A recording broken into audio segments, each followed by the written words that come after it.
Hello दोस्तों, in this report and analysis में आपका स्वागत है। दोस्तों, लेकर आई हूं मैं हमारे स्पेशल रिपोर्ट डिफेंस सूट की आज की स्पेशल अपडेट्स। पहले अपडेट की बात करें तो DRDO एक NASMMR सबमरीन लॉन्च्ड वेरिएंट बनाने का इरादा रखता है।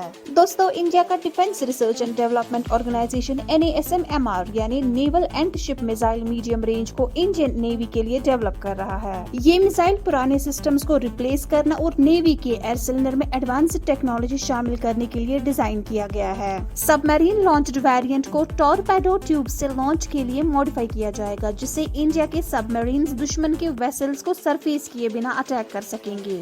मिसाइल में एक additional solid fuel rocket booster होगा जो पानी से निकलकर फ्लाइट शुरू करने में मदद करेगा।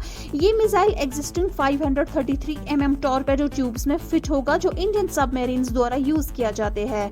इससे करंट सबमरीन प्लेटफॉर्म्स के लिए मेजर मॉडिफिकेशंस की जरूरत नहीं पड़ेगी। NASMMR का प्राइमरी रोल ये है कि ये पुराने एक्सोसेट SM-39 एंटीशिप मिसाइल्स को रिप्लेस करेगा जो अभी कैलवारी क्लास सबमरीन्स में इस्तेमाल हो रहे हैं। मिसाइल को आने वाले प्रोजेक्ट 751 सबमरीन्स में भी इंटीग्रेट किया जाएगा।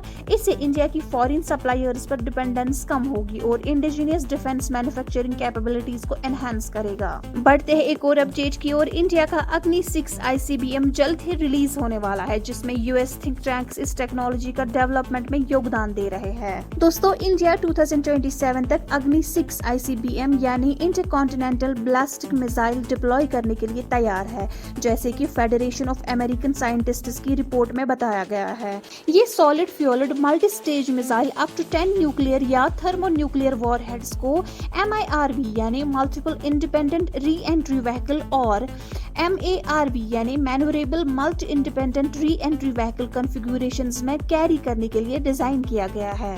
इस मिसाइल में डिकॉयज और चैफ्स भी है जो एंटी बैलिस्टिक मिसाइल सिस्टम्स को कंफ्यूज कर सकते हैं। अग्नि 6 की कैपेबिलिटी सिर्फ न्यूक्लियर डिटरेंस तक सीमित नहीं है, बल्कि ये मिलिट्री सैटेलाइट्स को लो अर्थ ऑर्बिट में लॉन्च भी कर सकता है। स्ट्रेटेजिक एक्सपर्ट्स जैसे भारत कमाद ब्रह्मा चलाने और राकेश कृष्णन सिम्हा ने इंडिया में ये क्रेडिबल ICBM फोर्स डेवलप करने की सलाह दी है ताकि ग्लोबल स्ट्राइकिंग कैपेबिलिटी को मजबूत किया जा सके। अग्नि 6 का full range test international attention खींचने की उम्मीद है, खासकर वेस्टर्न मीडिया से। दोस्तों, अब नजर डालते हैं आज के आखिरी अपडेट पे। IAF चीफ ने 2047 के लिए एक गोल सेट किया है, वो है एक ऑल इंडिजिनियस एयरफोर्स एस्टैब्लिश करना। दोस्तों, Indian air force chief air marshal Amarpreet Singh ने इंडियन एयरफोर्स का विजन 2047 के लिए अनाउंस किया है, जिसमें पूरी तरह से इंडिजिनियस इन्वेंट्री का एम है। ये इंडिया की आजादी के सेंटेनरी के साथ अलाइन करता है। मिस्टर सिंह ने IAF की लॉन्ग टर्म स्ट्रेटजी में इंडिजिनाइजेशन की इंपॉर्टेंस पर जोर दिया और कहा कि इसे अचीव करने के लिए IAF, इंडियन इंडस्ट्री और रिसर्च इंस्टीट्यूशंस के बीच कोलैबोरेशन जरूरी है। उन्होंने इंडिजिनाइजेशन में हुई प्रोग्रेस को भी हाईलाइट किया, जैसे तेजस लाइट कॉम्बैट एयरक्राफ्ट यानी LCA और आने वाले एडवांस्ड मीडियम कॉम्बैट एयरक्राफ्ट यानी MCA जो क्रूशियल रोल्स प्ले कर रहे हैं। मिस्टर सिंह ने 83 तेजस MK-1A फाइटर जेट्स की इंडक्शन और तेजस MK सेकंड प्रोग्राम के लिए एडवांस्ड GE F414 इंजन की प्रोक्योरमेंट की भी बात की। IAF दूसरे क्रिटिकल सिस्टम्स पर भी फोकस कर रही है, जैसे Astra beyond visual range air to air missile, radar systems, air defence systems और इलेक्ट्रॉनिक वॉरफेयर प्लेटफॉर्म्स। दोस्तों, ये थी हमारी खास रिपोर्ट डिफेंस सूट की आज की सीरीज। हमारे साथ जुड़े रहने के लिए आपका धन्यवाद।